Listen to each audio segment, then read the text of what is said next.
اعوذ باللہ من الشیطان الرجیم بسم اللہ الرحمن الرحیم وبہ نستعین انہ خیر ناصر و معین۔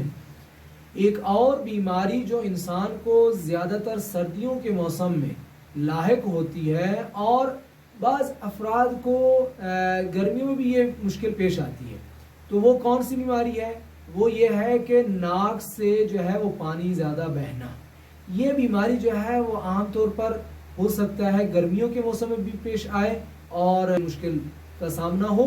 یہ اگر گرمیوں کے موسم میں ہو تو وہ زیادہ تر ہو سکتا ہے کہ ٹھنڈے پانی کے استعمال جو ہے وہ ٹھنڈی جگہ پہ رہنا اور ٹھنڈے ماحول میں رہنے کی وجہ سے پھر اوپر سے گرمی کا موسم جو ہے، یہ گرمی اور سردی کا آپس میں جو تضاد ہے یہ باعث بن سکتا ہے کہ انسان کی جسم پر اس کے سائڈ افیکٹ جو ہے وہ لاحق ہو۔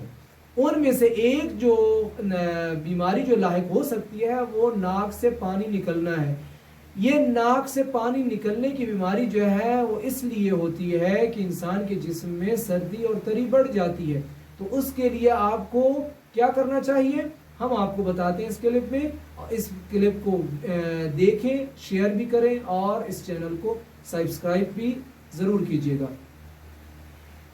اگر ناک سے پانی بہنے کی بیماری کسی کو لاحق ہو تو اسے چاہیے کہ وہ کلونجی کے تیل کو 2 قطرے ناک کے ہر ایک سوراخ میں ڈال لے اور 5 سے 6 منٹ سجدے کی حالت میں رکیے تاکہ یہ تیل جو ہے اپنا راستہ بناتا ہوا دماغ تک پہنچے، نمبر 1۔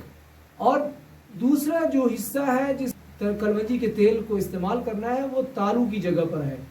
تالو جو ہے اگر آپ اپنے ناک سے ایک بالش سر کی طرف بڑھائیں تو جہاں پر آپ کا انگوٹھا پہنچے گا وہ آپ کا تالو ہوگا، تو اس تالو کی جگہ پر آپ نے 2 قطرے اس کلونجی کے تیل کو ڈالنا ہے، پھر اس کو 3 سے 4 منٹ جو ہے مساج کرنا ہے۔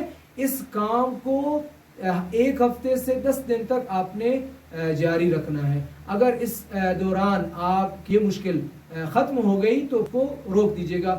اگر 5 سے 6 دن جو ہے وہ اس سے بڑھ جائے تو 10 دن تک آپ نے اس نسخے کو استعمال کرنا ہے۔ اس ویڈیو کو خود بھی دیکھیے، دوسروں کو بھی دکھائیے اور دوسروں کو بھی شیئر کیجیے اور ان لوگوں تک بھی پہنچائیں جو اس طرح کی امراض سے دوچار ہیں اور ان کو ان مطالب کی ضرورت ہے۔ والسلام علیکم ورحمۃ اللہ وبرکاتہ۔